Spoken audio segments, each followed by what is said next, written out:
Hey guys, tonight we wake in a place where time doesn't glow on a screen, doesn't vibrate on a wrist, and doesn't come with a snooze button. You're curled on a straw-stuffed pallet inside a medieval stone cell, somewhere in the English countryside. It's cold. And I don't mean cozy, grab an extra blanket cold.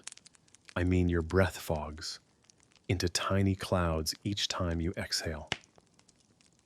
You pull your coarse wool blanket tighter around your shoulders and stare at the ceiling. You don't know what time it is, but you're a monk, and that means it's probably time to pray. The walls don't help you. They're made of thick stone, silent and blank, doing a fantastic job of keeping out sunlight and warmth. You shift and listen. There's nothing yet. No bell, no footsteps, just the drip, drip, drip of a leaky roof near the hallway, and somewhere in the distance, the sleepy shuffle of someone else waking too early. So, before you get comfortable, take a moment to like the video and subscribe, but only if you genuinely enjoy what I do here. And drop a comment below with your location and local time. I love knowing where you're listening from. Now dim the lights, maybe turn on a fan for that soft background hum, and let's ease into tonight's journey together. You're still lying there, your knees slightly stiff when you hear it. A faint jingle. Not a full bell, but more like a warning that someone is pulling the rope to test it. You sigh. Yup, time to rise. You swing your legs over the side of the pallet and plant your bare feet on the cold stone floor. It's like stepping into a puddle made of disappointment. And here's the twist, you have no idea what time it is. Not really. There's no clock on the wall, not even a sundial. Just the assumption that someone somewhere knows what's going on. Welcome to the 9th century, give or take. You live in a Benedictine monastery, and your life runs on a rhythm older than most cathedrals. It's a schedule called the Divine Office, 8 specific times a day, when you and your fellow monks gather to pray. Matins, lauds, prime, terce, sext, non-vespers, and compline. Sounds orderly, right? Well, here's the fun part. No one has a watch. So how do you know when it's time for prime or none? That's right, you guess. Or you listen for bells that ring when someone else guesses. You shuffle into the corridor where a few other monks are already moving like shadows. No one speaks. Talking is for after lauds. Maybe? You pass by a torch in a wall, sconce its flame casting wobbly golden patterns on the walls. The air smells like beeswax, damp wool, and faintly like cabbage. You'll get used to that. You head toward the chapel, heart thudding more from the cold than from piety. This is your life now. Structured, sacred, silent, and deeply dependent on people being good at estimating the sun's position from behind a layer of clouds and fog. One of the brothers, Brother Alric, is already tugging the bell rope in the tower. He's hunched and muttering to himself, not from madness, just from years of trying to remember whether matins comes before lauds or the other way around. Spoiler, it's matins. The bell finally tolls a deep, clanging sound that echoes through the monastery like a metallic yawn. You join the line of monks entering the chapel, the hems of your robes swishing against the stone floor. There's a rhythm to it now. You walk, you pray, you sit, you stand. You chant in Latin, which you don't fully understand but know by heart. It's not about comprehension, it's about continuity. Historians still argue whether early monastic communities truly had set times for these prayers, or if it was more like A looks like lauds o'clock.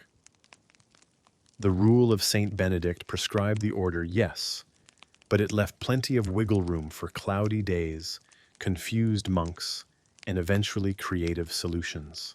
Because the truth is guessing. The hour based on the sun, the moon, or the rooster, isn't exactly foolproof. One cloudy day, and the whole monastery schedule is thrown into chaos.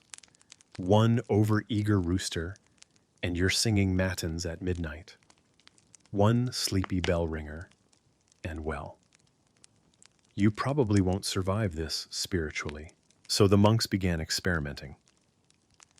Not with sorcery, though. If you saw some of their contraptions, you'd wonder, but with tools.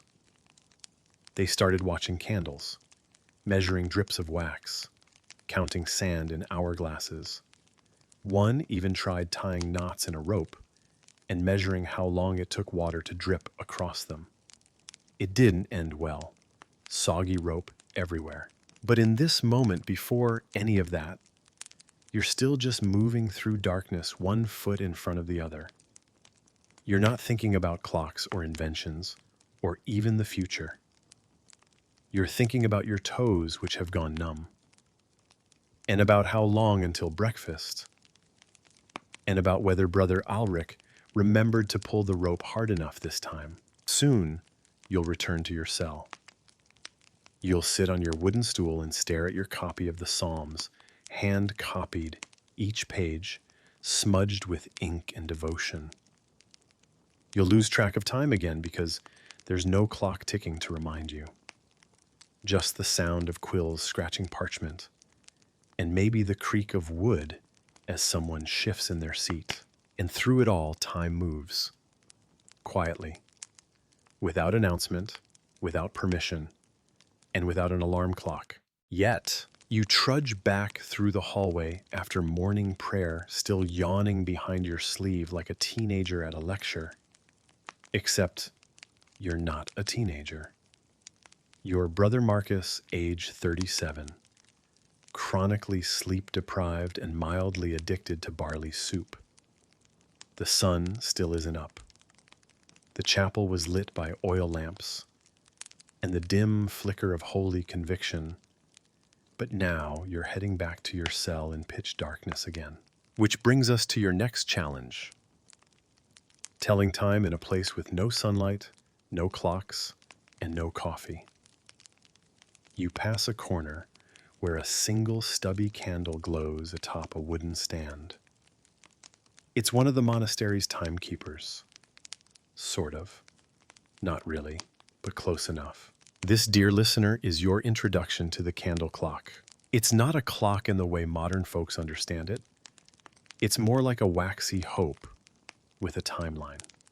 Someone, probably Brother Edric, the monastery's unofficial guy, who measures things, has carved tiny marks along its shaft. Each mark represents 30 minutes, or 20, or maybe an hour. Historians still argue whether these candles were truly standardized, or whether each monastery just guessed and hoped the wax burned politely. But the idea is simple. Light the candle, and as it burns down, it tells you how much time has passed. Practical, right, also deeply flammable. But monks weren't worried about fire. They were worried about missing prayers. You settle on your stool next to a candle about halfway burned, its pool of wax wobbling like a soup of melted ghosts. You reach for your psalter, but the light flickers, and you realize you can't read unless you lean dangerously close. A bit too close. There's a single mark on the sleeve of your robe. A memory from last week. You moved too close while reciting Psalm 63 and nearly lit yourself like a festival torch. You learned your lesson, mostly. Across the hall, Brother Simeon snores softly through the curtain of his cell. His candle has already gone out. He's probably napping instead of copying manuscripts. Again. You glance at your flame, 2 more marks left, maybe 30 minutes until breakfast, maybe less. Candle clocks, charming as they are, aren't exactly reliable. Wax drips faster if there's a draft. Wicks misbehave. Mice nibble on the base. Once, Brother Adalbert tried to speed up time by blowing gently on the flame. It worked. He got to breakfast faster, and then got extra kitchen duty for a week. Still, the candle clock becomes your quiet companion in these early hours. It doesn't tick, but it lives. It changes. It glows steadily while the rest of the monastery creaks with old wood and half-awake footsteps. Some versions get even fancier. A few brothers tinkerers at heart begin inserting nails into the wax. When the candle melts to that point, the nail drops and hits a metal plate below. Ding! A medieval ding that startles nearby monks and sometimes sets off an impromptu argument about whether that means it's time for prime. It usually isn't. But you admire the simplicity, the elegance, the way humans, even cloistered and celibate ones, try to control time with whatever's at hand. And in this case, what's at hand is wax. Glorious, dripping, questionably scented wax. Something is soothing about watching the flame bob and dip the wax, softening like butter left too long in the sun. You start to measure your thoughts in flickers. You chant a line from Psalm 90 and count how long it takes the flame to move. 3 flickers, a breath. The slow exhale of a monastery still pretending it has the upper hand over time. And yet, for all its charm, the candle clock has a dark side. One winter morning, Brother Peregrine, elderly, cranky, fond of muttering in Latin at squirrels, fell asleep beside his burning candle. When the nail dropped, it hit the plate. The plate jumped. The parchment nearby caught a spark. No major damage. Just one missing hymn and a very embarrassed Brother Peregrine. After that, the abbot declared, "No napping near the candles." It's now an unofficial rule, but every monk knows it, especially Brother Peregrine, who now sits several feet away from any open flame, muttering his psalms with side eye. Still, you can't deny how central this little candle has become. It's the heartbeat of your morning. It gives you a false sense of control, one that helps you cope with endless routines and unpredictable chickens. We'll get to the chickens later. You lean back and rub your eyes. Another wax mark is gone. Time has passed. How much? Not sure. Enough to make your knees ache a little less. Enough to hear someone in the hall groan softly as they stretch. Maybe Brother Cuthbert. Maybe a ghost. Honestly, you wouldn't be surprised either way. And then, just as you're about to blow out the candle, another rule is broken. But gently, the bell rings. Not a clang, not a jolt. A single clear tone, like the voice of a saint whispering through tin. It means someone has guessed it's time for the next prayer. Or that they drop the rope again. Either way, you rise. You've learned not to argue with bells. But as you move, you glance once more at the candle.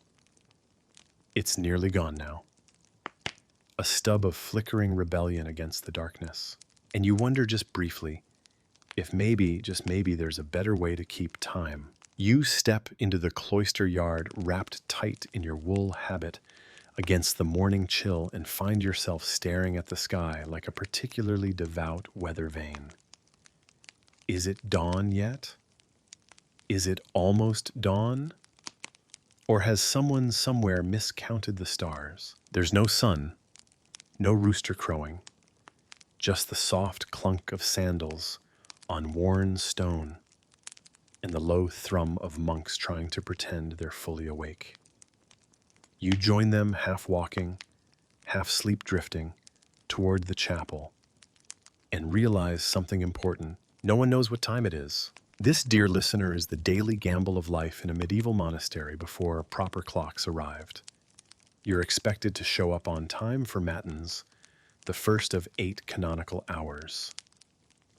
And by on time, they mean on divine time, which is hard to define when your only tools are cloudy skies and educated guesses. In theory, the stars are your friends. Ancient monks were trained to tell time by the night sky.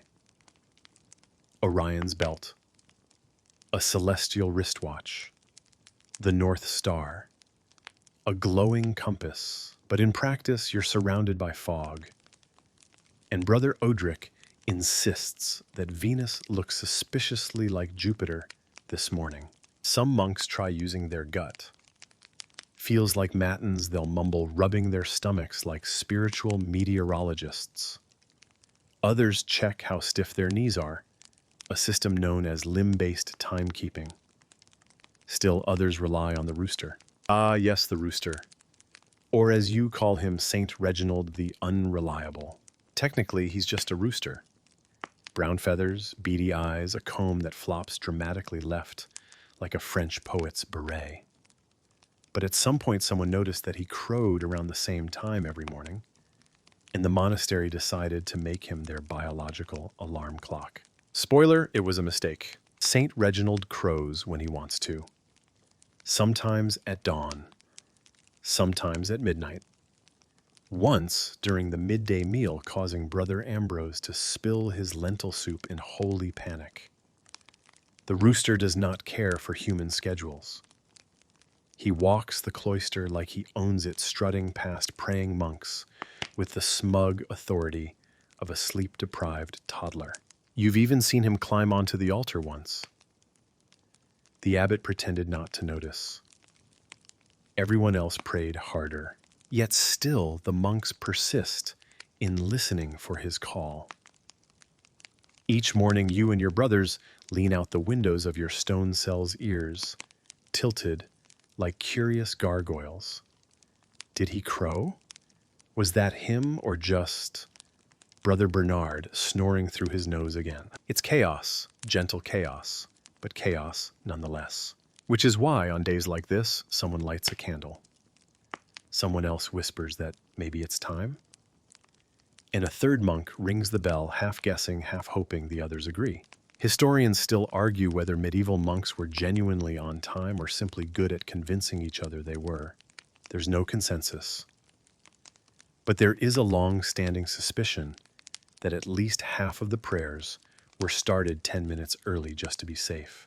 And still it worked, kind of. You arrive at the chapel. The stone is cold. The light is dim. Brother Theodoric is already there, flipping through a psalter with the delicacy of a man handling goose feathers. You join the chant. The Latin syllables roll like waves, soft, rhythmic, and slightly mumbly from sleep.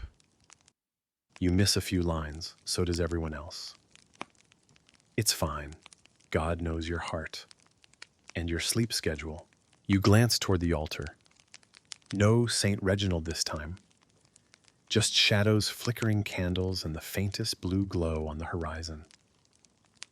The sun is finally stirring. Nature's backup alarm. Later over breakfast, stewed barley and regret. The conversation turns to Reginald. Someone suggests giving him a little bell. Someone else suggests giving him to the kitchen. You sip your broth and say nothing, because secretly you admire him. He's free, untamed, a rogue agent in a world of rules. And yet somehow his unpredictable crow is still woven into the monastery's daily rhythm, a living symbol of the monk's peculiar relationship with time, structured but flexible, sacred but slightly absurd. Back in your cell, you notice your candle has burned down more than you thought. You scrape wax from the table with your thumbnail, wondering how long it's been since matins. You don't know. No one does, not exactly. But you light a new candle anyway. Because it's almost time, probably. Maybe. Or maybe you'll wait until Reginald says so. You sit in your cell that evening, candlelight flickering against the stone wall, like the shadows are whispering secrets. The flame is low, almost out, but that's okay. It's not just for light tonight, it's for timing. You lean closer and examine the candle more carefully. You notice something strange. 3 tiny metal nails sticking out at different points along the wax column. Not hammered in, just delicately balanced, as if the candle were wearing jewelry it hadn't quite committed to. This, dear listener, is the medieval monk's DIY alarm clock. The invention, incredibly simple, quietly brilliant, a soft rebellion against unreliable roosters and nebulous starlight. Take a wax candle, stick small metal objects, usually nails, sometimes coins or curled scraps of wire, at calculated intervals down the length. As the candle burns, the wax melts and eventually the metal pieces lose their grip. They tumble down and clink onto the metal plate or basin below. Clink, a sound no louder than a coin dropped on a kitchen pan. But in a monastery as quiet as a library during nap time, that one sound is enough to wake you, remind you, call you. Now there's some debate about who thought of this first. Historians still argue whether it was a clever monk in Canterbury, a Byzantine tinkerer, or just someone trying to avoid being late to matins for the 4th time that week. But the idea spread quietly, waxily, persistently. You test your alarm. You adjust the middle nail slightly. It's a bit loose. If it falls early, you'll be up in the dead of night. If it falls late, you'll miss the bell and possibly a whole psalm. So you guess, you nudge, you hope, because this isn't science yet. It's holy guesswork wrapped in candlelight. The candle alarm becomes something more than just functional. It becomes a small act of devotion. You light it and offer a prayer, not just for divine guidance, but for reliable melting points. Some monks even carve prayers into the wax, as if asking the candle itself to behave. There are risks, of course. The candle could burn too quickly if the air is dry or the window is cracked, too slowly if the room is cold. And then there's the great incident of Brother Aldwin, who fell asleep too close to his lit candle and woke up with a scorched fringe and a singed beard that smelled like penitence for a week. After that, the abbot instituted the 3-foot rule. All candles must remain at least 3 feet from sleeping monks' robes and dreams. But even with the risk, the candle alarm gains popularity. It's discreet, it's silent until it's not.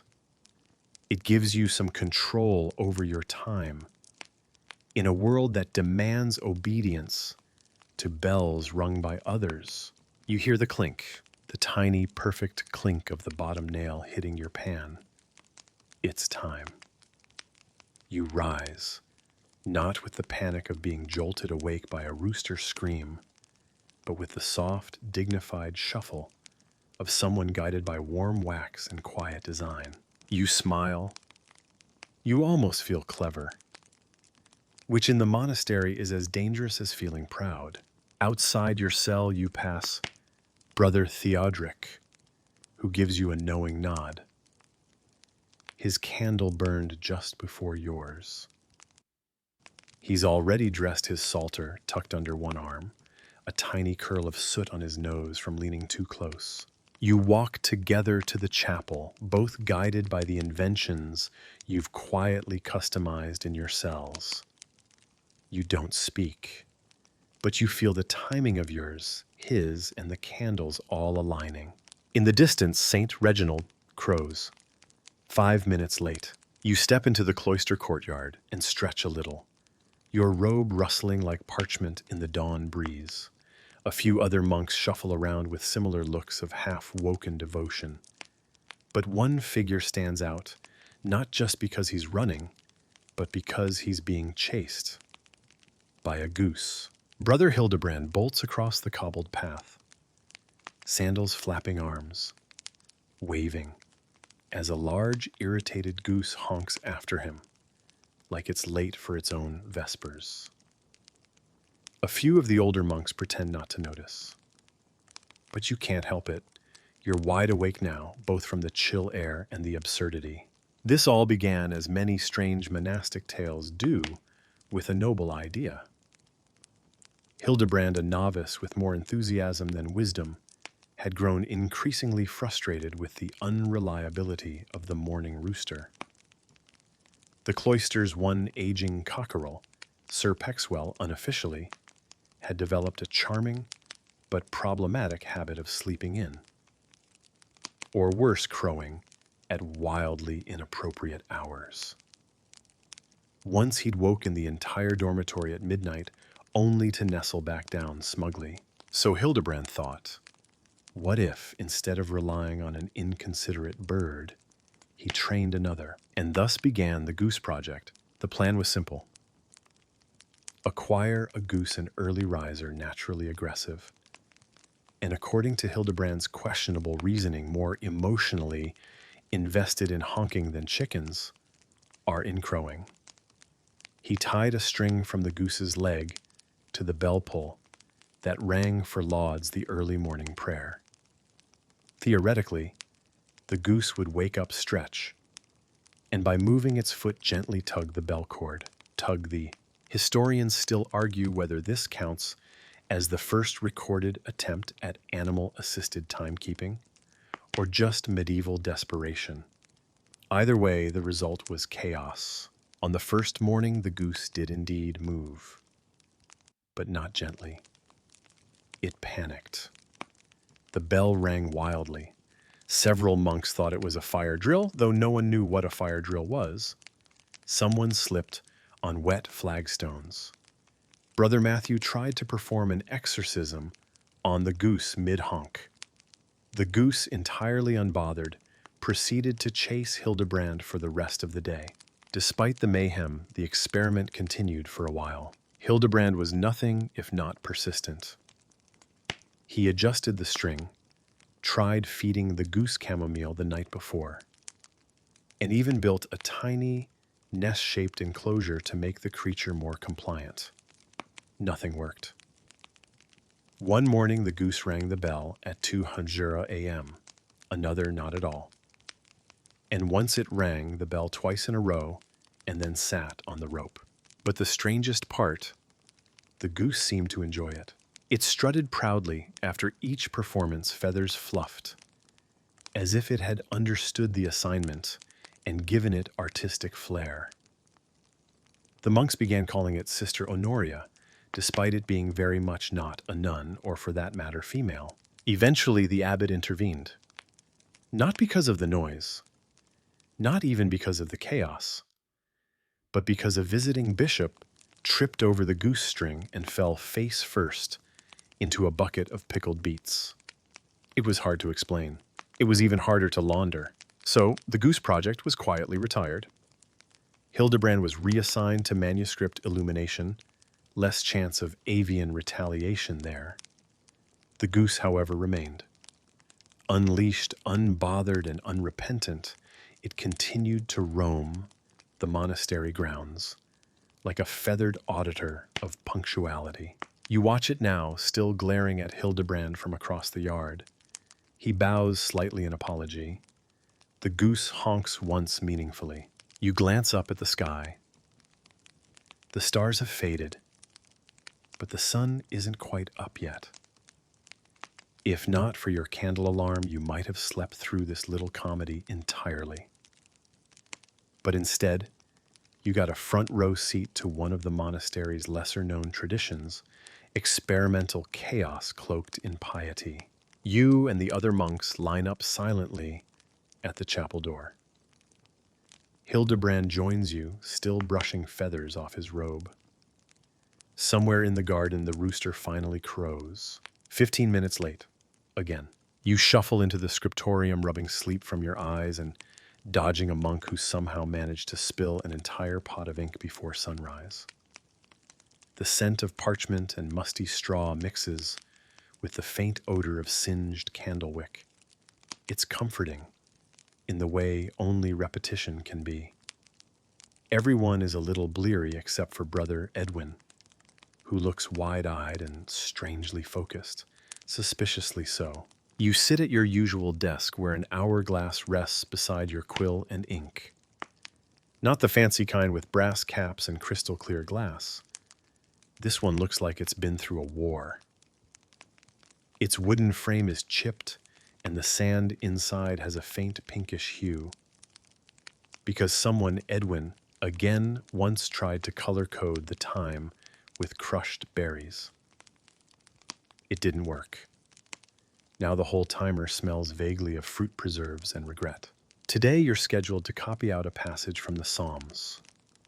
A task of great spiritual merit, yes, but also one that benefits from a sense of passing time. Hence the hourglass. You flip it with care, watching the sand begin its fall in a thin, steady line. At least, you hope it's steady. Historians still debate how reliable these medieval sand timers really were. Some argue they kept remarkably accurate time, especially for activities like reading or cooking. Others say the flow rate depended on everything from humidity to how recently the monk using it had sneezed. And unfortunately, this morning, Edwin sneezed. A mighty monkly sneeze. The kind that echoes down corridors and startles pigeons in the cloister rafters. The kind that makes you flinch and knocks his elbow into the table. The hourglass tilts. Sand piles sideways. You groan. It's a small disaster in the grand scheme of monastic life. But in this moment, it feels profound. You consider writing the timer and pretending nothing happened, but Brother Ludo catches your eye and raises a single skeptical eyebrow. Monastic judgment is silent but potent. You reset the hourglass this time, holding your breath. These timers, called klepsamia, were surprisingly common in monasteries, despite their flaws. Some were designed for short intervals, 15 minutes for prayer, half an hour for meditation. Others were longer, even up to an hour, though accuracy dropped the longer they ran. The sand was usually fine, dry, and chosen for consistency. But drying sand is harder than you'd think, especially when your monastery budget is also buying ink, parchment, and fish. One scribe once tried to use ground chalk instead of sand, assuming it would be whiter and more holy. It clogged the glass, exploded during cleaning, and turned half the scriptorum into a chalky fog bank for 2 days. So yes, sand remained the gold standard. Or beige standard, more accurately. You notice Brother Edwin now peeking suspiciously at his hourglass, as if it might be plotting against him. He squints, then blows on the top to dislodge the buildup. Naturally, this only fogs the glass. From across the room, a faint cough signals the start of morning recitation. You dip your quill in ink and begin to write following the careful looping script required by your order. Each letter must be formed with reverence. Each word is a prayer. And the hourglass, it's your silent partner, marking time, not in clicks or ticks, but in gentle, whispering sandfall. Of course, it's never quite perfect. Sometimes the sand sticks. Sometimes it runs too fast. Once a novice accidentally used pepper instead of sand, and no one noticed until halfway through terse, when the entire room began to sneeze in unison. But you've come to appreciate the imperfections. They're human. Monastic life might seem rigid from the outside, all schedules and silence and self-denial. But inside, it's full of little stumbles, like lopsided hourglasses, or monks with allergies, or geese with unresolved anger issues. The sand runs out. You finish your sentence brush. A flake of something, quill, feather, ancient breadcrumb off the page, and flip the glass again. Time flows in grains. You wonder not for the first time if there might be a better way. A system less prone to clogs, to chaos, to edible timer ingredients. Something mechanical, maybe. Something that counts the seconds with gears, not guesses. But then again, would that feel too modern? Too distant from the breath and ink rhythm you've come to know? You shrug inwardly. That's a question for inventors, not scribes. Still, as the bell for Prime echoes through the courtyard, you can't help but glance at the dusty shelf where Brother Oswin keeps his odd boxes and wheels and tinkering tools. Something tells you he's already thinking about it. The bell rings a deep, resonant tone that seems to vibrate in your ribs more than your ears. You rise with the others, stretched just enough to make your joints pop, but not enough to appear irreverent, and begin your shuffle toward the chapel for Prime. The hallway is cold, always colder than seems fair for a building made of stone, sheepwool robes, and faith. You pass the courtyard, where 2 chickens peck listlessly at frost-covered dirt. One of them cocks its head and lets out a croak that might generously be called a cluck. It's not the morning call to prayer, but it's trying. You nod solemnly at the effort. Inside the chapel, candles flicker in quiet rows. You slide into your spot on the bench, your knees finding the worn dip in the wood they've met 1,000 times before. Everything here is built on rhythm, on cycles of prayer work and rest. The divine office, or liturgy of the hours, divides your day into sacred intervals: matins before dawn, prime at first light, terce mid-morning, then sext non-vespers, and finally compline before bed. Without these bells, you'd be adrift. There are no wristwatches, no apps to nudge you toward virtue. Just bells. Bells and your body's memory of what the cold feels like at 3 a.m. versus 6 a.m. And that's what gets you wondering again how this whole sacred schedule started working in the first place. Historians still argue whether the earliest monastic bells were truly timekeepers or simply spiritual punctuation marks. Some say they were rung whenever the abbot felt the time was right, divine intuition over exactitude. Others believe there was already a primitive structure in place, likely based on astronomical observation and consistent bodily routines. But accuracy, that was a dream. You remember matins last week, when a clouded sky made the stars impossible to read, and the bell rang nearly an hour late. By the time everyone had arrived, half the choir looked like ghosts, and the other half looked like they wanted to become them. There's also the famous and slightly ridiculous incident where Brother Aldrich, the unofficial keeper of time, broke his ankle, falling off the bell tower ladder. For 3 days, the schedule devolved into polite chaos. Meals appeared at strange hours. Prime was prayed at dawn and mid-morning just to be safe. And someone, no one will say, who forgot Vespers entirely. It was the spiritual equivalent of missing a meeting with your boss. Only your boss is technically omnipresent. So you understand the value of a ticking guide, of something, anything that tells you now is the hour for reverence or labor or rest. Not because you feel it, but because it is concrete, definite. Of course, not everyone shares your affection for rigid structure. There's a running joke among the younger monks that if you listen closely, the bell sounds like it sighs. Before each ring, exhausted from dragging you all through another day. You imagine it now, groaning like a parent waking their child for school. Still, despite the flaws, you've grown fond of the bells. Each one is tuned to a slightly different pitch. The prime bell is rich and low. The third is higher, a little tinny, possibly cracked. Sext sounds like a cow in distress, and compline has the sad dignity of a funeral bell. They are imperfect, yes, but they are yours. And then there are the bonus bells, the ones rung when a visitor arrives or when Brother Fergus drops something large and metal, or when someone misreads the Psalter and thinks it's time for sext an hour early. These accidental alarms are less helpful, but often more memorable. You once woke to the frantic clang of a fire bell that turned out to be Brother Milo trying to scare a bird out of the larder with a ladle and a sense of drama.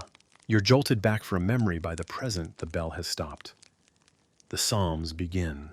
Voices rise, not like choirs of angels, but like tired men who have memorized devotion. You murmur along the Latin, slipping from your lips with the smoothness of habit. In these moments, time itself feels suspended. Not frozen, but softened, like butter left too long in the sun. You wonder idly if God minds when monks yawn during worship. You're pretty sure he noticed last night when Brother Evo fell asleep mid-Hail Mary and started snoring like a clogged bellows. Still, these bells, however flawed, however late, give your life shape. Without them, morning is just some time when the sky gets brighter. With them, it's prime. A name, a purpose, a holy act. And isn't that what time is? A way to carve meaning into chaos. As the final verse echoes, you rise again, hands folded, thoughts a bit steadier now. You file out with the others, feet tapping quietly against stone, already imagining your next stop, the workshop. Because if Oswin has built a machine that rings a bell on its own, well, that might just change everything. You follow the familiar corridor that winds around the herb garden, where nothing is in bloom, yet just stubby roots sleeping under frosted soil, and turn toward the little wooden door near the granary. It's smaller than it looks. You've bumped your head on it enough times to confirm that. This is where Brother Oswin keeps his miracles, his mysteries, and at least one rather judgmental squirrel that keeps getting into his flower stash. The door creaks. Of course it does. You step into the dim, wood-scented space, ducking beneath dangling ropes and a wheeled contraption that looks like someone tried to reinvent the spinning wheel, using only guesswork and divine inspiration. There's a low hum, not mechanical, but vocal. Brother Oswin is singing to himself again, something vaguely hymn-like, but with a suspicious amount of whistling. He looks up from a mess of gears ropes and a half-disassembled candle clock. "Ah," he says, blinking owlishly behind soot-smudged spectacles. "I thought I heard someone with questions." His tone suggests this isn't the first time. You glance around. Shelves filled with tiny clay weights.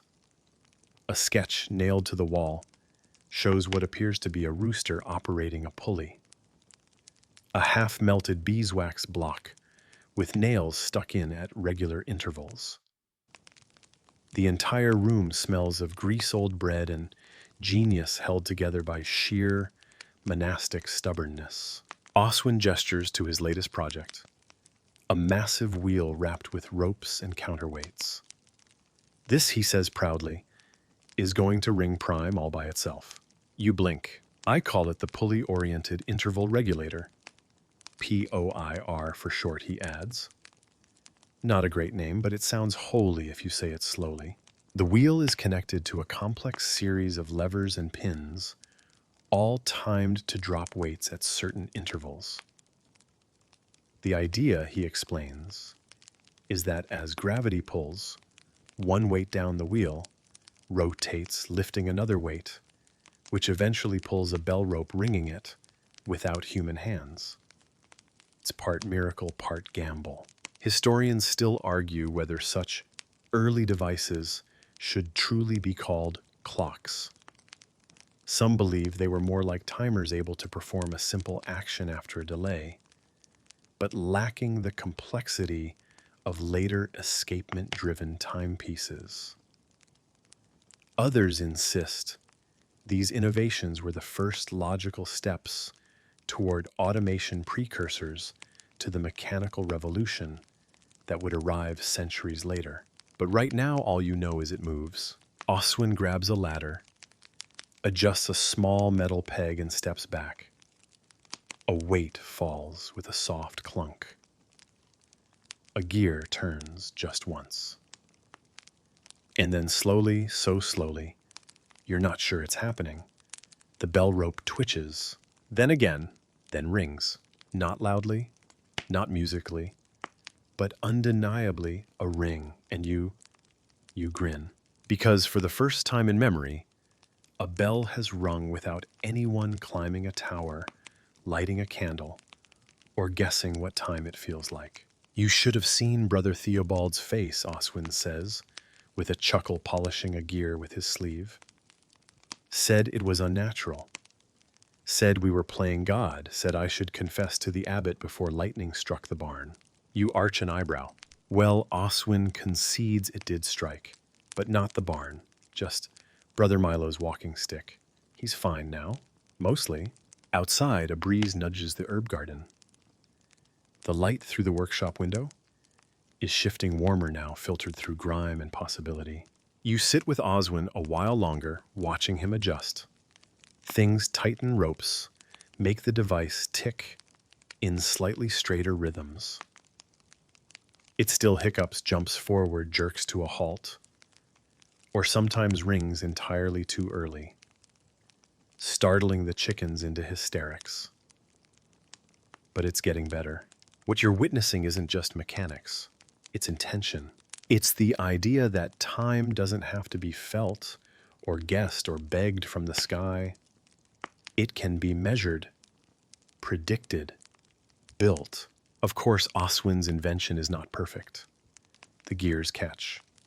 The weights drop unevenly. Once the whole thing reversed and rang Compline at mid-morning, prompting a confused hour of sleepy psalms and missed breakfast. But it works. Sort of. Which around here is practically sainthood. You leave the workshop later than expected, head spinning with levers and loops, and the faintest scent of singed rope. Behind you, the bell rings again, slightly off-key, but gloriously on time. And just like that, the world feels a little less slippery, a little more held together by wheels and prayers, and one monk who refuses to accept that oversleeping is holy.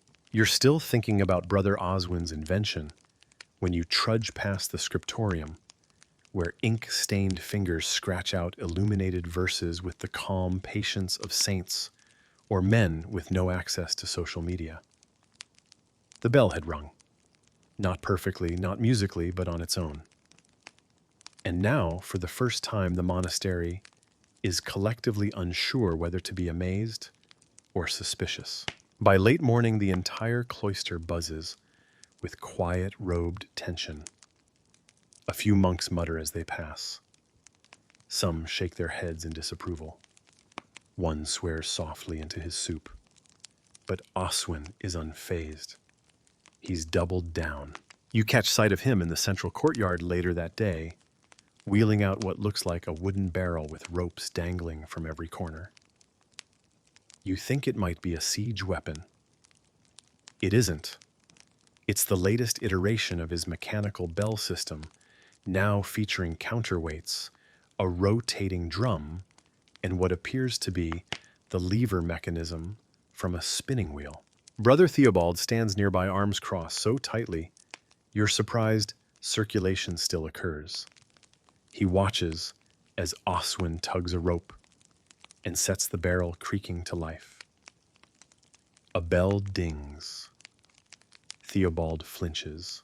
Twice, he mutters darkly. You lean in. What do you mean? It rang twice for tierce, he hisses, as though accusing someone of heresy. A clear violation of canonical rhythm. What's next? Skipping sext altogether. Ringing vespers for fun. Anarchy. You consider that. A bell that rings vespers just because sounds kind of nice. But Theobald's not done. He turns to you, eyes wide with righteous indignation. When men stop listening for God's time and start trusting machines, they lose more than discipline. they lose humility. Historians still debate whether early mechanical clocks were viewed with suspicion or awe. Some sources suggest monks welcomed them as tools to perfect their divine routine. Others argue the opposite, that artificial time threatened the spiritual rhythm of monastic life, a rhythm rooted in human perception, not automation.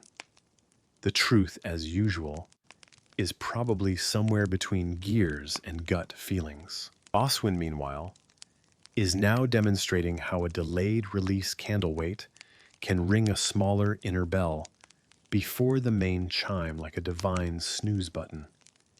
You suppress a laugh, but then something strange happens. As the bell rings for the midday meal, you realize no one lights a candle, no one looks at the sky, no one checks the shadow dial by the garden wall. They just go. It's subtle, but monumental. The bell rings, the monks respond. Not because they feel the time, but because the machine says it is. You sit in the refectory with your bowl of gruel, possibly turnip, possibly plaster, and glance around. The mood is quieter than usual. There's reverence, yes, but also caution. As though everyone's waiting to see if the world keeps turning after a mechanical ding. Oswin, chewing thoughtfully on a suspiciously chewy carrot, raises his eyebrows at you. Did you hear it? You nod. It rang. Right on time. You nod again. And twice. He frowns. Ah, yes, still working out that kink. Outside, the wind rattles the shutters, and somewhere in the distance a crow coughs. You finish your meal, rinse your bowl, and step into the afternoon chill. Uncertain whether you've just witnessed progress or the beginning of monastic bedlam. Later, during none, the mid-afternoon prayer, you notice the tension has shifted. Some monks pray with more focus, some with less. A few glance upward after the bell as if confirming the sky still agrees with the chime. You imagine God looking down, raising an eyebrow and muttering, "Interesting." That evening, Oswin unveils the full system. It's something. The wheel of ropes, as everyone's now calling it, has been mounted beside the main bell tower. It's enclosed in a wooden box, partially to protect it from rain, and partially, you suspect, to prevent Theobald from dismantling it in the night. The wheel is powered by hanging stones, wound once a day by hand, and carefully calibrated, using water-dampened ropes to regulate the descent. You stand nearby as Oswin lights a small candle to mark the official start of the system. From now on, he declares, we shall be woken by invention. A few monks clap politely. One sneezes. Theobald mutters something about hubris and hammers. The candle burns. A rope tightens. The wheel begins to turn. And then, ding, the bell rings, softly, clearly. Only once. Everyone looks around as if expecting a celestial reprimand. None comes. Instead, the silence stretches long and warm and curious, and you realize time just ticked forward not by feel nor by faith, but by mechanism. You don't know yet whether that's a blessing or a curse, but you do know this, it worked, and somehow nothing will ever feel quite the same again. By the next morning, the air in the cloister has shifted not dramatically, but like the scent of rain before it falls. You step from your cell just as the bell rings again. Not the usual one clanged by hand, but Oswin's creation was precise, mellow. One clean note that echoes down the hall like a politely cleared throat. No one overslept, even Brother Ambrose, who once famously napped through an entire Holy Week, appears on time, though his sandals are mismatched and his hood is on sideways. That's progress. You shuffle into Laud's eyes, still adjusting to the dawn gloom, and notice that everyone moves with a curious synchronicity. Not forced, but subtly smoothed.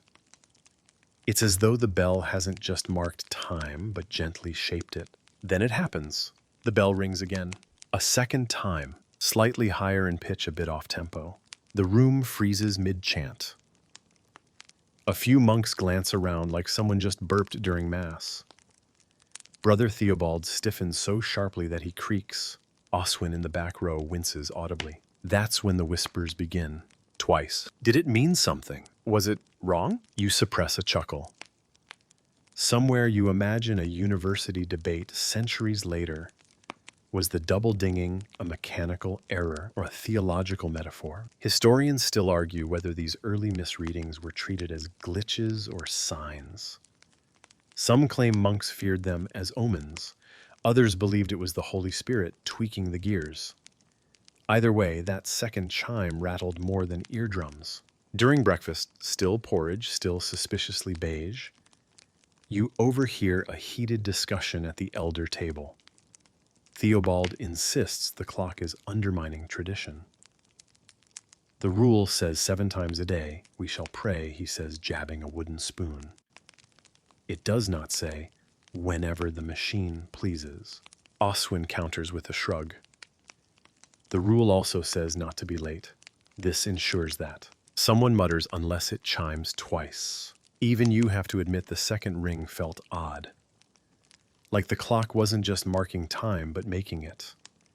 As if it now had a say in what happens next. Later, you join Oswin at the base of the bell tower, where he's fiddling with a wooden gear, muttering to himself about tension differentials and the treachery of humidity. He pulls out a notched wheel that looks suspiciously like the lid of a soup pot, but apparently it regulates the weight release. So you say, what was with the double ding? He sighs, too much torque. The second bell pulled before the catch reset. I'll fix it. You'd better, you joke. Theobald's eye is twitching again. That afternoon, the scriptorum feels unusually quiet. Quieter than usual, even for a room filled with men hunched over parchment. No one's talking, no one's humming. They're listening, waiting for the next ring. You realize something else. The monks aren't just obeying the bell. They're anticipating it, trusting it. You glance at the sandglass on the wall. It's half drained, the usual fallback for timing sessions. But no one's watching it anymore. It's just decor. The next chime comes right on time. No glitches. Still, you see Theobald flinch again, as if the sound itself offends him. You can't blame him entirely. For centuries, monks lived in intimate rhythm with the sun, the wind, the song of birds, even the smell of dew on stone. Now a collection of ropes and gears and polished weights says stand, kneel, chant, and somehow you do it. By evening, the monastery has split into 2 unspoken camps. The tickers who trust the mechanism, and the breathers who prefer the ancient rhythm of instinct and observation. A third group, known unofficially as the nappers, is less ideological and mostly interested in how to sleep through both. During Vespers, you notice something lovely. A soft pause just before the bell rings.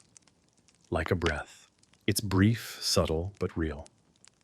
Oswin tinkered with the mechanism again. Afterward, he explains, I added a buffer. A beat of silence before the chime. Why? So we don't forget to feel the moment. Even if we hear it, that sticks with you. Because it wasn't just about timing anymore. It was about attention. And maybe that's the secret, hidden in the ticking heart of the clock. Not just automation, but awareness. A reminder every few hours to pause, to breathe, to be present even in repetition. The monks begin referring to that pause as the hush. By week's end, the hush becomes ritual. A stillness before the strike. A whisper of reverence was built right into the wheelwork. Even Theobald stops objecting, mostly. You can't help but smile at the strange balance taking shape. One ding too early and they grumble. One ding too late and they frown. But when it lands just right, everything flows. You lie in bed that night listening for the bell that will call you to midnight matins. When it comes, it rings just once. Soft, clear, on time, and somehow it feels holy. You wake with the memory of that perfect chime still humming faintly in your chest. It's not that the sound itself was special, just a clean brass note in a stone hallway, but something about the rightness of it, the precision, the silence that came before, the way no one questioned it this time. You rise, shuffle to the chapel, and find the others already there. Even Brother Cadric, who once slept through an entire Advent, is upright and whispering psalms. Theobald is quiet, eyes closed, lips moving with measured piety.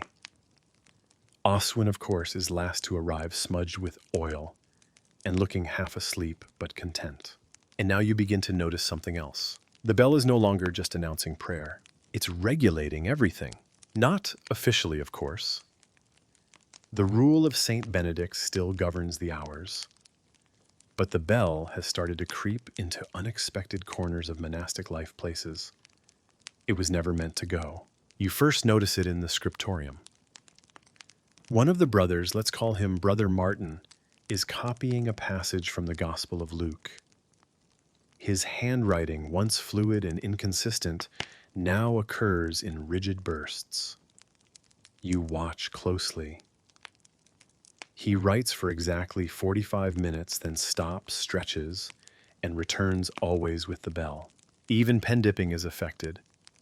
You spot another monk timing his ink dips to coincide with a faint inner rhythm, an imagined tick-tick between bells. You wonder if he's counting in his head or if he's just attuned now. The soup line is the next giveaway. At midday, the refectory bell rings. Everyone stands up, no surprise. But then, precisely 8 minutes later, it rings again. Why? Because that's when the peas are poured. Brother Oswin, it turns out, has installed a secondary clapper just above the soup cauldron. When the weight shifts with the lowering of the ladle, it triggers a tiny chime. It's ridiculous. It's genius. It's oddly comforting. You're clocking the soup now, you whisper to him later. He grins. We ran out of candles. Outside, you notice a few monks marking time with knots on ropes. One even uses the old Roman technique of water dripping into a bowl, but still they defer to the bell. Always the bell. Even nature isn't immune. The birds of the cloister are doves, mostly, but a few sparrows have started roosting in rhythm. One in particular likes to perch near the bell just before it rings. You name him Benedict. He's punctual, very judgmental. There's a moment one afternoon when you realize no one is talking anymore, not because of solemnity, but because they're listening. All the time, every breath hangs on the next bell. Will it come? Now will it be early? Is the mechanism still running? And that's when it hits you. This isn't about timekeeping anymore. It's about trust. Trust in something beyond the self, in a system, in a sound. The bell has become more than a machine, it's a covenant. And not everyone's thrilled. One evening, Brother Theobald corners the abbot during Compline. With respect, he says, we are becoming slaves to brass and pulley. The abbot strokes his beard. Or perhaps we are learning to serve more faithfully. It is no longer feeling the hour, Theobald says. It is waiting to be told. That sticks with you. It's not just semantics. Historians still argue whether this shift toward mechanical time away from natural time was liberation or loss. Some say it freed monks from uncertainty. Others claim it replaced intuition with obedience. The debate echoes in the next few days. One monk asks if they should read fewer psalms, since the bell now allows for more precise pacing. Another wonders if meals should be lengthened. The rule is generous, he says, but the bell is not. Oswin takes it all in stride. He's started referring to the device not as the clock, but as Brother Bell. Brother Bell never complains, he jokes one morning. Unlike Brother Bernard, who thinks oatmeal should be served at the 3rd instead of the 4th hour. Brother Bernard throws a crust of bread at him. Everyone laughs. Even Theobald smirks. Yet beneath the levity you sense a deeper current. Monks who once walked by the sun's angle now glance at shadows cast by the bell tower. Sleep patterns are changing. Meditation sessions shrink. Even dreams seem shorter time to the chime. And you've started to dream in rhythm. You wake at the bell before it rings. You anticipate its voice like an old friend's knock. You even hear it in places it doesn't sound like a sort of auditory mirage. Still, there's something oddly beautiful about it all. The blend of man and mechanism, the breath and the brass. One morning the bell skips, a rope snaps, the clapper jams. It rings 15 minutes late. The silence is thunderous. No one moves. You all sit in stunned stillness, unsure if you should pray, eat, sleep, or return to bed. And then the bell rings. Late, crooked, but there. You all exhale at once. The abbot later that day declares a bell is not divine. It is a tool, but we may still use tools to honor the divine. And with that, Brother Bell remains. You rub your eyes, the echo of the morning bell still humming gently in your ear. It was a little late, a little wobbly, but somehow that made it feel more human. Not the sort of sound you'd expect from a machine, and maybe that's why the monks seemed oddly more cheerful today. You walk out into the cloister walk, soft sandals brushing against the chilled stones. The mist clings to your robe, and the sky is an uncertain gray, the kind of color that makes even time hesitate. But the bell doesn't wait. It chimes again, this time for terce, and you catch the glance of Brother Alric as he mouths along with the tone. He's not checking the sky anymore. He's listening inwardly, waiting for that bell as if it were a voice from heaven. And yet, something's shifting. A murmur is growing among the brethren. Not rebellion exactly, more like a low, tired question. What if we didn't always obey the bell? You hear it whispered behind the herb garden, muttered over boiled barley, and even half-joked in the scriptorum, while Brother Dunstan doodles a clock with legs in the margin of a psalm. It has little angry feet and a speech bubble. Time to repent. But it's not just the jokes. That night a gathering happens. In the calefactory, the warm room where monks occasionally steal moments of conversation. You find yourself there, cross-legged among 10 others, with Brother Theobald standing like he's giving a sermon to a flock that's already halfway to doubt. The clock he begins is not evil. That turns heads. But it is persuasive. He adds eyes scanning the firelight for signs of protest. It speaks clearly, loudly, regularly. More so than any abbot, more so even than the sun. Someone coughs. Not in disagreement, just in fear of where this is going. And when one voice speaks that clearly, Theobald continues, we stop listening for subtler ones. You know what he means. The rustle of habits as monks stir awake on instinct. The hush of a chapel just before a prayer. The aching silence between two notes of a chant. Time used to be felt. Now it's measured. Brother Oswin, ever practical, raises a gentle objection. But isn't clarity a kindness? Theobald nods until it replaces discernment. It's not a debate meant to be resolved. No decisions are made. But afterward, as you lie in your cell, you stare at the ceiling for a long time. The bell will chime in an hour. You know that. But for once, you try to feel when the hour arrives. No counting, just breathing, waiting. And sure enough, when the bell finally sounds, you're already sitting up. Somehow you beat it. The next day, Brother Cadric forgot to show up for sext. I was meditating, he says later, unapologetically. Didn't hear the bell. The room goes still. The abbot sighs, rubs his forehead, and finally says, you were meditating, Brother Cadric. But were you also Napping? Cadric shrugs. Who can tell these days? Laughter ripples. Nervous, quiet, but it's laughter. That's when you begin to notice the small rebellion. Some monks rise before the bell, others after. Some fake being asleep just to prove they can. A few sit in the chapel before the hour, eyes closed, breathing like trees slow-rooted, indifferent to gears and levers. They're not disobeying, just listening to something else. The bell still rings. Meals still happen. Psalms still echo. But there's now a space between the rings, a pause in the rhythm. You begin to think of it as a kind of spiritual syncopation, a sacred stutter in the mechanical dance. Historians still argue whether the introduction of regulated time marked the beginning of modernity or the end of something deeper. Did we gain order? Or did we lose the art of waiting? Even now, in the quietest corners of the monastery, the question hangs like incense. One morning you find a note tucked into the wooden groove where your candle sits.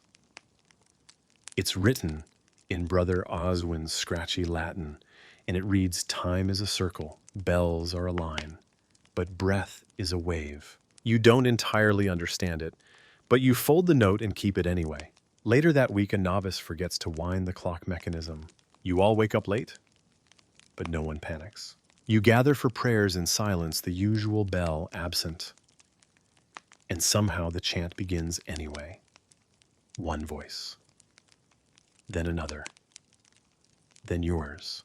And in that moment, for the first time in weeks, you feel time return, not as command, but as presence. The next morning, the bell rings again on time, loud and confident. But something in you has changed. You no longer startle when it tolls. You listen. You acknowledge it. Then you breathe just a little slower. Down in the scriptorum, the candles flicker over pages half filled with ink and thought. You're copying a passage from Augustine, one finger guiding the line, the other steadying the parchment. Across from you, Brother Dunstan is working on his illumination, except he's replaced the angel in the margin with a tiny, judgmental clock. It has eyes and wings. You glance up. He grins. "Time flies," he whispers. You try not to laugh too hard through your nose, lest it splatter the ink. Midday arrives, and so does the mechanical chime for sext. But it's softer now. You can hear the clunk of the mechanism, a slight lag between gears, like it's catching its breath. Oswin's working on a new adjustment, something gentler, less abrupt. He says he wants time to feel more like a nudge than a slap. Can a bell whisper, someone had asked him. We'll find out, he said. In the refectory bowls, clink and soup steams. The usual silence of the meal is interrupted only by the hum of contented monks and the occasional slurp of an enthusiastic novice. But today something's different. The abbot stands up before the final spoonfuls have been consumed. He raises a hand. "Brothers," he says, a small note about our clock. Everyone straightens. We've decided he continues to let the bell ring only for the major hours. The rest we will keep by sense and by soul. There's a pause, then a wave of relief so gentle you can barely feel it, but it's there. A few monks glance up at the beams above as if the very ceiling had sighed. Later, walking the cloister path, you begin to notice things that were always there, but went unheard. The flap of a bird's wings above the lintel, the drip of yesterday's rain from a fig leaf, the rustle of linen as someone adjusts their robe just so. It's not that the bell had silenced these things. It's just that you tuned yourself so tightly to the clang that you forgot the quieter music underneath. You pass Brother Theobald sitting with a younger monk beneath a pomegranate tree. They're not speaking, but the younger one seems to be learning. You can tell by how still he sits, how attuned. Do you know? Theobald says, as you pass the earliest word for clock in Latin, you pause. It wasn't horologium. That came later. It was campanile. The bell tower, not a machine but a place, a space. You nod. It makes sense now. Time had once lived in the sky then, in the candle, then in the bell. And now perhaps it lived in the breath. The hours pass. You don't count them, but you move through them. Vespers arrive like an old friend. You sit in the chapel, surrounded by worn stone and the soft glow of dusk. The bell rings, but by now you hear it more like punctuation than a command. A gentle reminder that life has rhythm, but also pauses. Historians still debate what monks truly lost or gained with the rise of mechanical timekeeping. Some say the clock brought order, efficiency, even freedom from mental calculation. Others argue it brought anxiety, separation from nature, and the start of treating time like currency. But here in this quiet cloister, where both bell and breath are honored, it's not an either-or. It's a dance. The day ends as all days must, but without rush. You kneel in prayer, not because the bell told you to, but because something deeper nudged you, like Oswin's clock that whispers. A kind of sacred tickle at the edge of awareness. When you return to your cell, you see a note tucked beside your straw pillow. It's a schedule, but it doesn't list hours, just moments. Wake with the birds. Pray when the stars are loud. Eat when your belly speaks, but stop when your breath feels crowded. Sleep when silence leans close. You fold it, smile, and place it beneath your thin blanket. The bell will still ring tomorrow, but tonight you fall asleep, not because it's time, but because it feels right. Somewhere in the monastery garden, under a sliver of moonlight, the clock ticks. Not loudly, not like it used to. Oswin has refined its gears, adjusted its weight stones, and replaced the heavy iron clapper with a softer bronze. Now when it rings for the night office, it does so with something closer to a sigh than a shout. And still half the monks miss it, not out of rebellion, not laziness, but because, quite simply, they've learned how to sleep again. You too, you roll over in your straw mattress, the linen scratchy, but oddly reassuring against your cheek.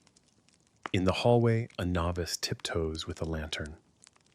He hesitates at your door, waits, listens. Then he moves on. He knows you'll come. Or not. In either way, the bell has done its part.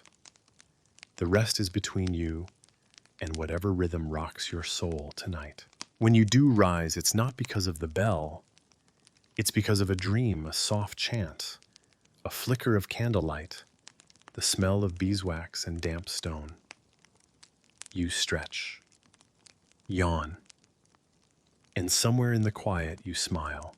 At matins, only 8 of the usual 15 show up on time.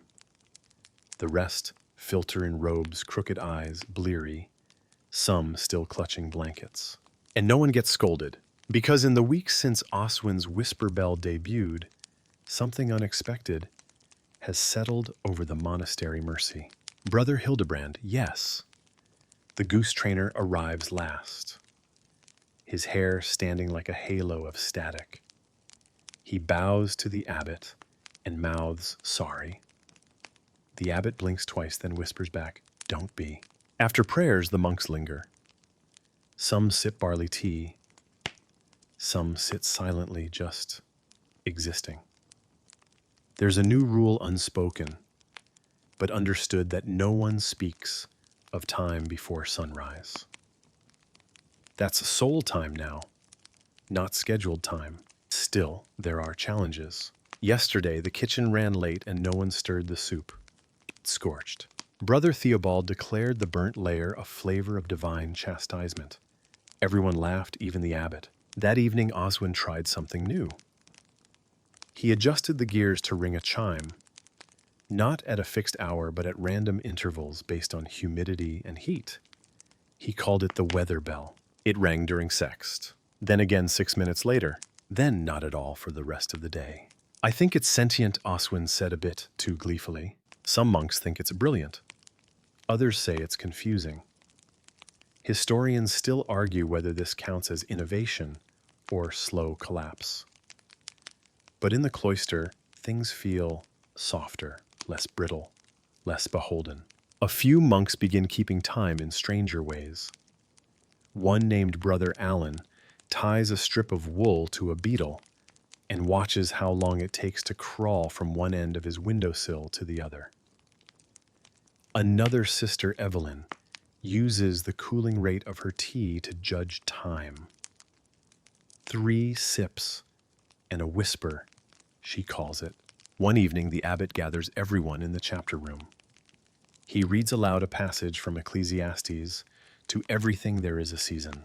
Then he adds, "But no clock can teach you the feeling of a season. That's your work. You write that one down in the margin of your psalter.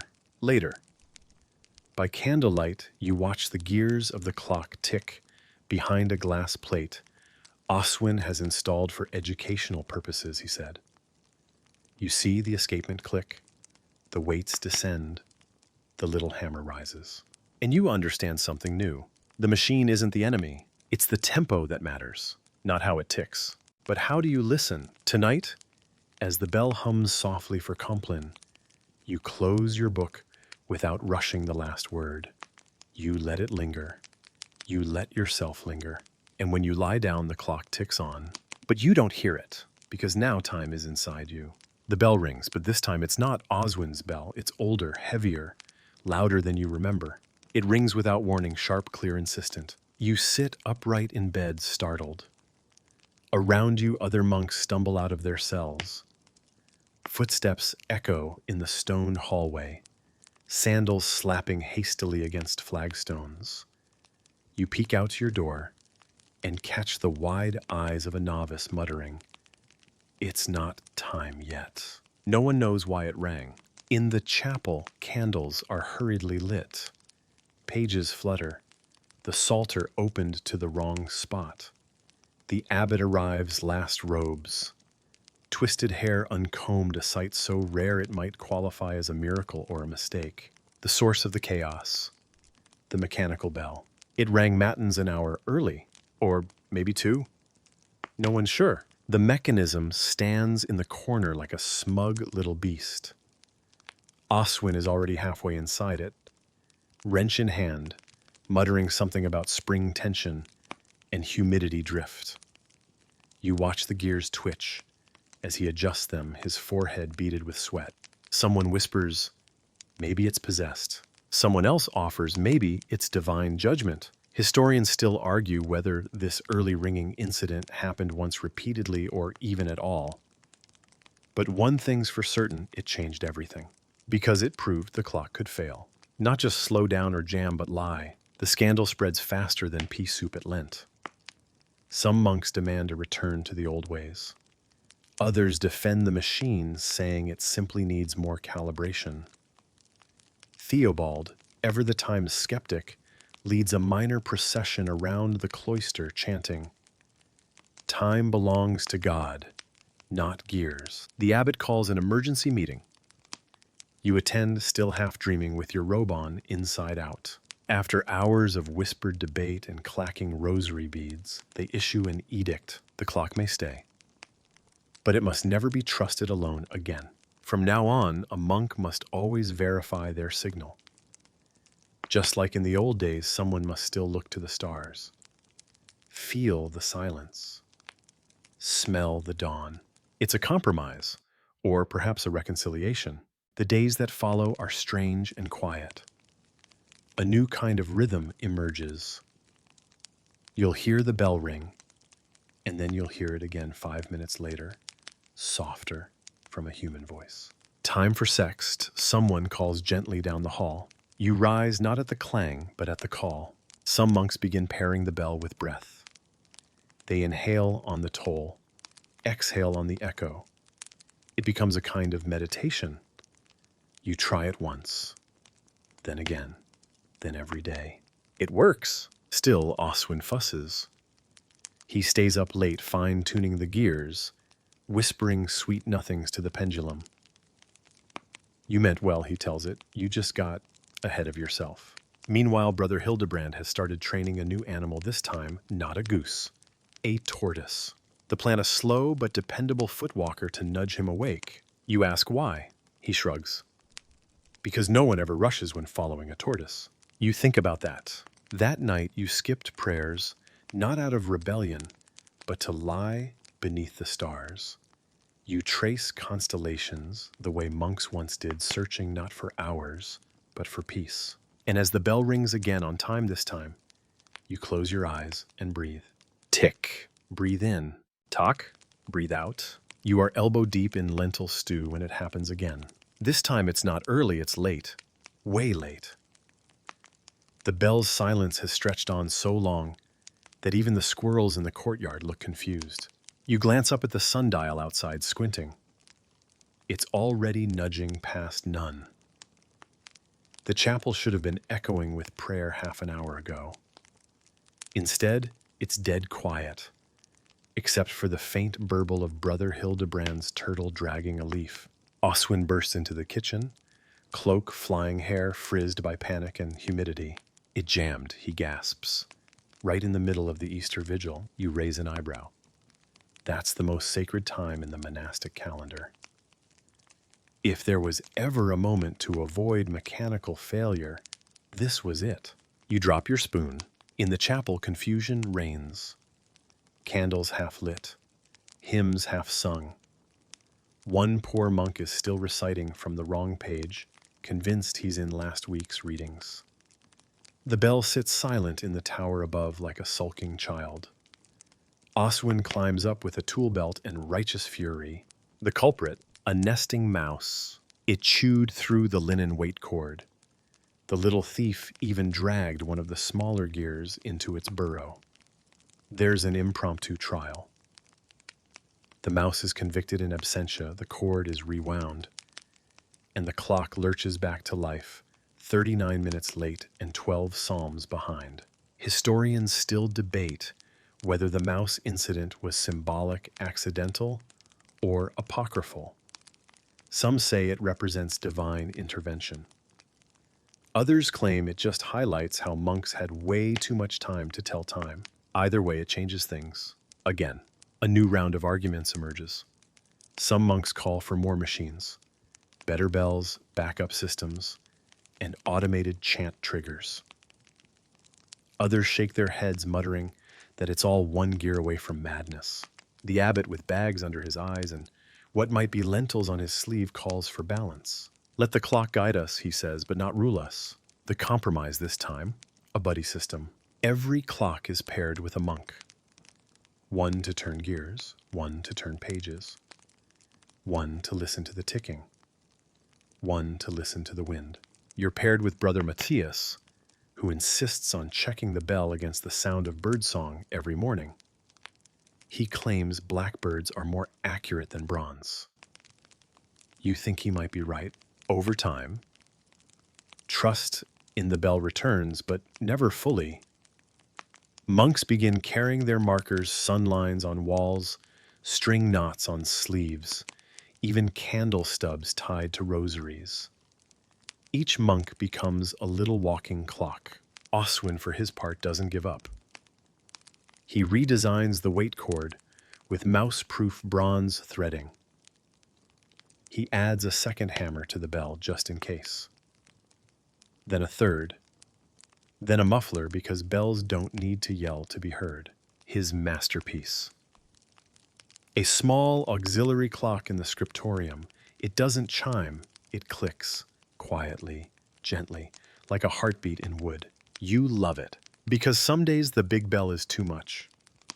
Some days your prayers don't need a bang, they need a whisper.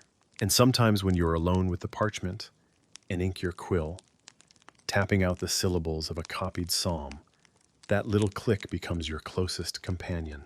Tick, write, talk. Breathe. Tick, pause, talk, begin again. That's how it is now. Machines fail. Monks adapt. Silence stretches. Then the bell remembers. And life moves on, one prayer. One click, one breath at a time. You're sitting in the garden with a bowl of cold pea soup when the abbot makes his pronouncement. No more reliance. No more panic when the gears fail. No more monks running barefoot across cloisters because the bell rang a minute too soon or didn't ring at all. From now on, the bell will ring, but monks must learn to feel the time again. At first, you think he's joking. You glance around waiting for someone to chuckle or offer a clever quip. But nobody laughs. Brother Hildebrand even nods solemnly, his goose perched beside him, unhelpfully honking at completely random intervals. The new rule is posted on the dormitory door in tidy calligraphy. Let the bell assist but not dictate. Let the body remember time. You scratch your head. The body. Your body doesn't even remember what day it is, let alone the fourth psalm of Prime. But rules are rules. And so it begins the unclocking. Some monks go full spiritual. They take long walks at dawn trying to hear the hour in the rustling of leaves. One guy fasts until his stomach grumbles precisely at sext. He claims his gut is the true chronometer. Historians still argue whether this was a return to monastic purity or just a midlife crisis in the cloister. Others cheat a little. You see them casually glancing at the sundial, pretending to sniff the wind. One novice accidentally tells the bell ringer it's Compline when it's none. That day ends in a choir full of confused chanting and two monks napping face first into their psalters. But surprisingly, something begins to shift. Without the constant clanging, the monastery breathes. You start noticing things like how the shadow of the courtyard fig tree creeps toward the wall right around terce, or how the kitchen smells a little like barley soup just before vespers. Even the animals seem to know. The abbot's cat begins sitting outside the chapel door 5 minutes before lauds. She's never late.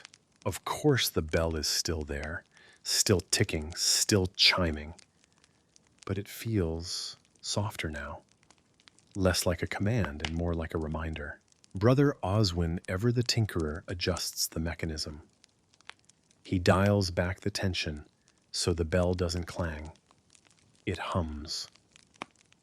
A gentle tone, like the distant ring of glass in water. And when that hum glides through the halls, you feel it not just in your ears, but in your ribs. A low vibration, like the monastery itself, is sighing. You stop depending. You start noticing. And somehow your body begins to remember. You wake before the bell. You reach for your sandals just as the first syllable of matins slips from the lips of the cantor. You dip your quill in ink and realize without checking that it's exactly halfway to sext. It's not perfect. You still oversleep sometimes. You still daydream past your reading hour and eat your porridge cold. But you're not afraid of the silence anymore. You begin to crave it. Because in that quiet space between tick and tock, between prayer and breath, between automation and instinct, you begin to find something the bell never gave you. Presence. You begin to notice the rebels. Not loud ones, of course. This is a monastery, after all, not a tavern in Bruges. But the quiet kind, the ones who stretch, yawn, and linger just a little too long on their straw mattresses. The ones who hear the morning bell sigh softly and pretend to still be dreaming. They are subtle, experts in the art of stillness. When the bell hums, their chests rise with dramatic slowness. One or two even master the technique of fake meditation, eyes half-lidded, hands gently folded, breathing rhythmically, yet completely asleep. And you start envying them, not for their rebellion exactly, but for their rest. Because let's be honest, monastic life is exhausting.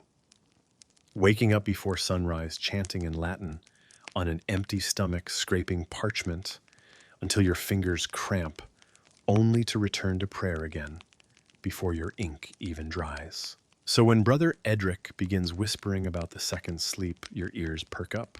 The second sleep, he claims, is a sacred return to slumber after lauds. A short, stolen nap before the sun fully rises, beloved by saints and secretly practiced by overworked scribes. Historians still argue whether this second sleep was encouraged or merely tolerated. But in your hallway, it's practically a movement. Some monks doze, sitting up backs against stone cloaks drawn like curtains. Others lean into alcoves and meditate so deeply they snore. One creative novice even rigs a pulley system to his wrist so he can fake a twitch when footsteps approach. Of course, it doesn't always go well. Brother Simon once napped through his copyist duty and dreamt so vividly about the book of Revelation that he woke screaming about seven-headed beasts. His quill snapped in two. The parchment was never the same, but still the rebellion grows. And not just naps. Some monks begin savoring their pauses. They sip broth more slowly. They linger in the garden longer. They write letters home with extra flourishes and wax seals that serve no purpose other than being beautiful. Time, which once whipped them forward, like a stern abbot with a wooden spoon, now seems to bend just a little. It stretches like dough under warm hands. It breathes. You find yourself joining in. Not in open defiance, of course. You still kneel when the bell hums. You still attend every service. But you start walking more slowly, reading the Psalms aloud just to hear how the vowels echo against the chapel walls, carving tiny faces into the end of your stylus because, well, why not? Brother Oswin notices. He doesn't scold. Instead, he shows you his latest invention, a tiny brass bell that rings only when you exhale. A reminder, he says, to return to breath, not schedule. You love it immediately. It's absurd, utterly useless, and perfect. Because in this monastery, once dominated by ticking gears and clanging bells, something strange is happening. The monks are reclaiming presence. They still pray, still chant, still rise at impossible hours to sing in freezing chapels. But now they also rest, breathe, watch, sit in silence. And somehow the silence feels holy. You realize the clock hasn't gone anywhere. It still ticks, still turns, still hums at appointed hours. But it no longer owns you. Instead, it keeps gentle company like a friend who taps your shoulder rather than yells your name. And you're no longer racing it. You walk beside it, step by step, breath by breath. Even your dreams begin to change. They slow down, stretch out. You wake not with dread, but with curiosity. What time is it? You don't check the sundial. You don't glance at the candle. You just listen to the birds, the breeze, the hush of sleeping monks. And you smile because you know somehow it's almost time. Not because the bell told you, because your body remembered. The next bell doesn't clang.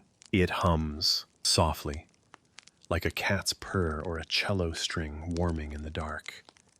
It slips into your ears before you even notice it's there.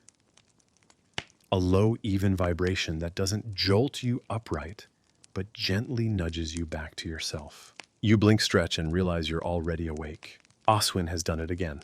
This new invention is different from his first mechanical bell, the one that startled the novices, and once sent an old monk diving under a table.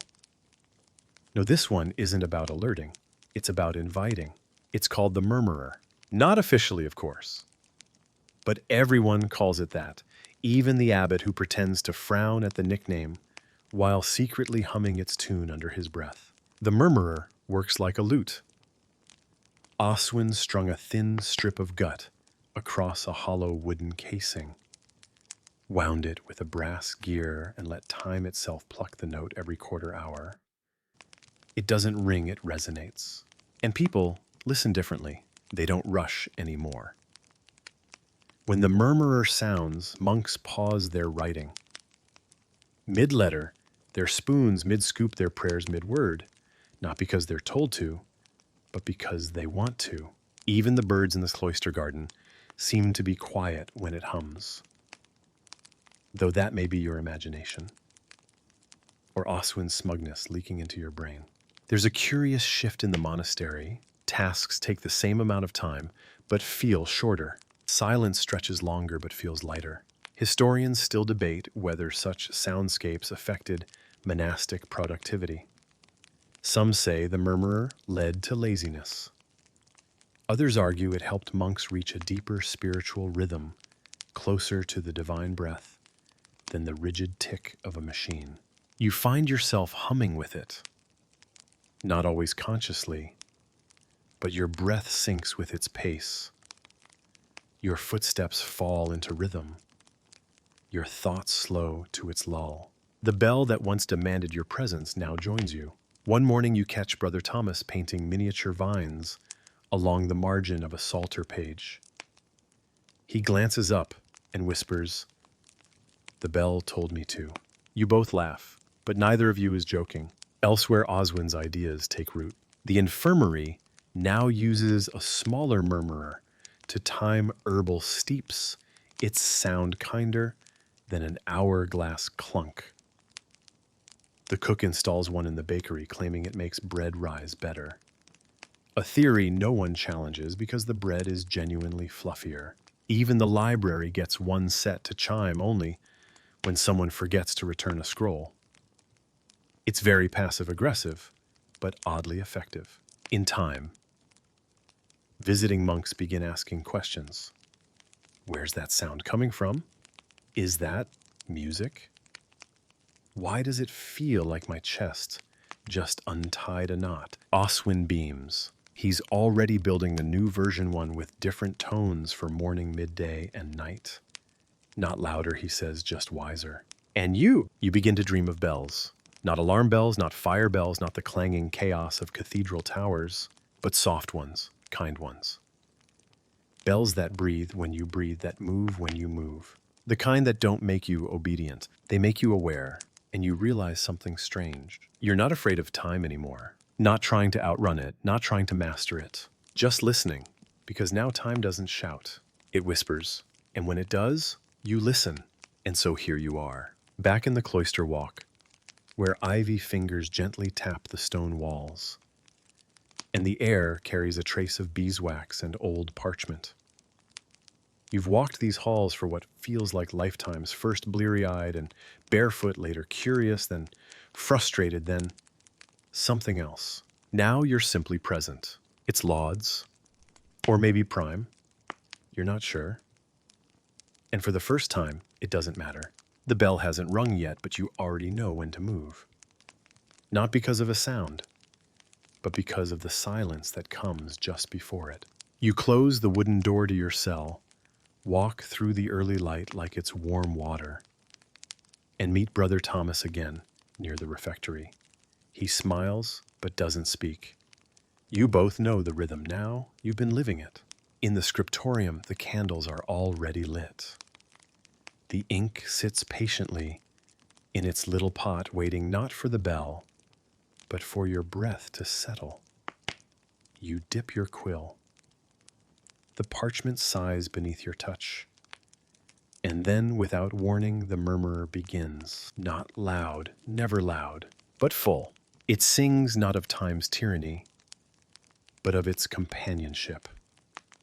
And everyone around you adjusts, not to obey it, but to accompany it. Some pause, some smile. One monk mutters thank you under his breath.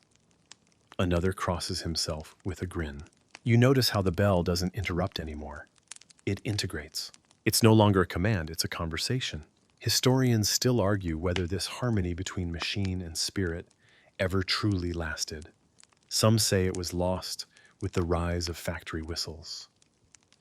Others say it merely went quiet, waiting for ears to soften again. But in this monastery, at least for now, the balance holds. The monks no longer fear missing the hour. They feel it arrive. They no longer dread oversleeping. They rise with the rhythm of a body that remembered how to listen. You overhear Brother Oswin speaking softly to a novice. Time is a gift, but it's not a master. The novice nods, though he's not quite sure what that means yet. You remember how it felt way back at the start, waking up in that freezing cell, fumbling for sandals, rushing to make it to matins before the bell. You remember the panic of being late, and how that feeling clung to your spine like a wet robe. And now you rise when you're ready, and the bell meets you there. It doesn't chase you, it welcomes you. As the day unfolds, you notice little things. How the herb garden smells sweeter in the stillness, how the shadows fall like notes across the cloister floor, how even the birds seem to keep time with the murmurer's hum. And somewhere deep inside, you begin to wonder, what if the future of timekeeping wasn't in louder clocks or stricter schedules or smarter machines? What if it's in gentler sounds, quieter bells, a kind of listening that starts not with the ear, but with the heart? Your thoughts wander softly as the sun warms the walls. You don't notice the time passing anymore, because now you live with it, and that might just be the holiest rhythm of all.